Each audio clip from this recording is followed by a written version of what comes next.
पंक्तियां कुछ इस तरह हैं। छत से टपकती इन बूंदों सी हैं, न करीब आती न दूर जाती कभी, ना ही प्यास बुझाती मेरी। यहाँ प्रेमिका की तुलना छत से टपकती बारिश की बूंदों से की गई है। ये तुरंत एक ऐसी सिचुएशन खड़ी कर देता है जहां वो मौजूद तो है, लेकिन कहानीकार की भावनात्मक प्यास बुझाने में पूरी तरह नाकाम है। बिल्कुल ऐसा एहसास जैसे पानी सामने तो है, लेकिन उसे किसी भी हाल में पिया नहीं जा सकता। और यही बात इस कविता की सबसे बड़े दोहरेपन को बड़ी ही खूबसूरती से सामने लाती है। एक तरफ वो कभी करीब नहीं आती और दूसरी तरफ वो कभी दूर भी नहीं जाती। कहानीकार के लिए वो एक दर्दनाक बीच की स्थिति में फंसी हुई है, एक ऐसा पैराडॉक्स जो असल में इस जुनूनी लगाव को और भी ज्यादा मजबूत कर रहा है। अब आगे बढ़ते हुए देखते हैं कि कैसे प्रकृति का इस्तेमाल एक रूपक यानी मेटाफर के तौर पर किया गया है।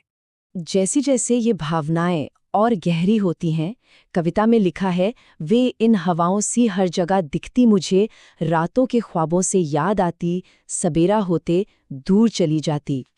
अब यहाँ उसकी मौजूदगी को हवा जैसा बताया गया है। एक ऐसी हवा जो महसूस तो हर जगह होती है, रातों के सपनों में भी आती है, लेकिन जैसे ही सुबह होती है वो गायब हो जाती है। मतलब एक ऐसी प्रेजेंस जिसे मुट्ठी में कैद करना नामुमकिन है। तो इस हिस्से से मेन टेक अवे क्या है? छत से टपकती बूंदें, हर जगह महसूस होने वाली हवा और यादों के साथ रंग। इन प्राकृतिक लेकिन न छुए जा सकने वाले तत्वों से तुलना करके कहानीकार ये साफ कर देता है कि वो प्रेमिका अब कोई फिजिकल रियलिटी नहीं रही। वो बस एक ऐसी याद है जो हर जगह मौजूद है, जो अब एक इंसान से ज्यादा प्रकृति के कण कण में घुला हुआ एक एहसास बन चुकी है। कहानी यहाँ से थोड़ा डार्क मोड़ लेती है, जहाँ हम एक दुश्मन के छिपे हुए स्नेह वाली अजीब स्थिति को देखते हैं। यहाँ पे एक बहुत ही चौंकाने वाला विरोधाभास सामने आता है। वे उन दुश्मनों सी हैं जो देखना नहीं चाहते मुझे, दुख के कारण जाने बिन चैन आता नहीं। इस लाइन में प्रेमिका को एक ऐसे दुश्मन के रूप में दिखाया गया है जो उसकी शक्ल भी नहीं देखना चाहता, लेकिन दूसरी ही तरफ जब तक वो उसके दुख का कारण न जान ले, उसे चैन भी नहीं मिलता। ये सच में एक बहुत ही अजीब सी कश्मकश है। यहाँ कहानीकार के दिमाग का कॉग्निटिव डिसोनेंस यानी विचारों की उथल-पुथल बिल्कुल साफ दिखाई देती है।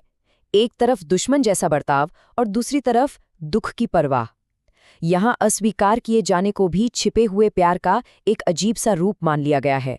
शायद ये इस कड़वी सच्चाई से बचने का एक तरीका है, खुद को ये तसल्ली देने का कि भले ही वो नफरत करती है, लेकिन कम से कम उसके बारे में सोचती तो है।